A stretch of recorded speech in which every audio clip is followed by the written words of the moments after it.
اردو دانی چینل میں خوش آمدید۔ اگر آپ نے ابھی تک ہمارے چینل کو سبسکرائب نہیں کیا تو اب کر لیجئے تاکہ ہماری ہر نئی ویڈیو آپ تک پہنچ سکے۔ آپ بیتی اپنی زندگی کے حالات و واقعات کا بیان آپ بیتی یا خود نوشت کہلاتا ہے۔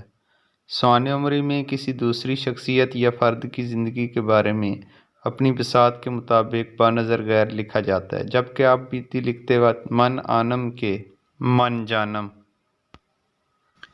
من اپنے دانم حالات بقلم خود بیان کرتا ہے۔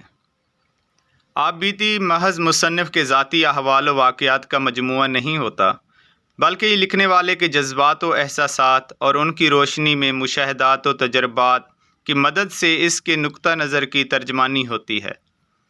عام طور پر مصنف اپنی آپ بیتی یادداشتوں اور حافظے کی مدد سے اخیر عمر کے اس حصے میں لکھتا ہے جب اس کے پاس اتنا مواد جمع ہو جاتا ہے جسے وہ دوسروں تک منتقل کرنا چاہتا ہے تاکہ قارئین بھی اس کی زندگی سے اخذ و استفادہ کر سکیں۔ اس ضمن میں مصنف کچھ باتوں کو چھپا لیتا ہے، کچھ کو سرسری طور پر پیش کرتا ہے، جبکہ کچھ باتوں کی تفصیل میں جانا پسند کرتا ہے تاکہ لوگ اس کے حالات و افکار سے آگاہ تو ضرور ہوں مگر اس کے اپنے نقطہ نظر سے ان تمام باتوں میں قدر تکلف برتا جاتا ہے۔ ڈاکٹر سید عبداللہ کے الفاظ میں سب سے اچھی آپ بیتی وہ ہوتی ہے جو کسی بڑے دعوے کے بغیر بے تکلف اور سادہ احوال زندگی پر مشتمل ہو۔ آپ بیتی کی مختلف شکلیں ہیں، مثلاً روزنامچہ یا ڈائری بھی ایک طرح کی آپ بیتی ہے جس میں لکھنے والا اپنی ذات کے حوالے سے مشاہدات و تجربات اور احساسات کو ہر روز قلم بند کرتا ہے۔ روزنامچے کا رواج قدیم زمانے سے ہے۔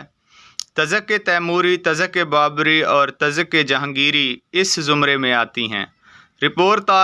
رپورٹنگ اور سفر نامہ بھی آپ بیتی ہی کی شکلیں ہیں، جن میں مصنف گھر سے نکلنے کے بعد اپنے سفر کے دوران میں پیش آنے والے واقعات، مشاہدات اور ذاتی تاثرات کو خارجی احوال اور قدرتی و مصنوعی مناظر سے منسلک کر کے وطن سے دور کریا شہر اور ملک کے حالات بیان کرتا چلا جاتا ہے۔ یورپ کی کم و بیش تمام زبانوں میں آپ بیتی لکھنے کا رواج پرانے وقتوں سے ہے۔ اردو میں آپ بیتی کی صنف زیادہ پرانی نہیں۔ اردو میں زمانہ حال تک لکھی گئی اہم آپ بیتیوں میں مولانا جعفر تھانسری کی کالا پانی، حسرت موہانی کی قید فرنگ، مرزا فرات اللہ بیگ کی یاد ایام عشرت فانی، مولانا عبد المجید صالح کی سرگزشت، رشید احمد صدیقی کی اشفتہ بیانی میری، دیوان سنگھ مفتوح کی ناقابل فراموش، قدرت اللہ شہاب کی شہاب نامہ، جوش ملی آبادی کی یادوں کی بارات، احسان دانش کی جہان دانش اور مرزا ادیب کی مٹی کا دیا شامل ہیں۔ تو یہ تھا ہمارا آج کا ٹاپک آپ بیتی۔ امید ہے آپ کو پسند آیا ہوگا اور آپ اس سے استفادہ کر سکیں گے۔ آپ سے وہی گزارش کہ میرے چینل کو سبسکرائب کیجئے تاکہ نئی ویڈیو آپ تک جلد پہنچے۔ شکریہ۔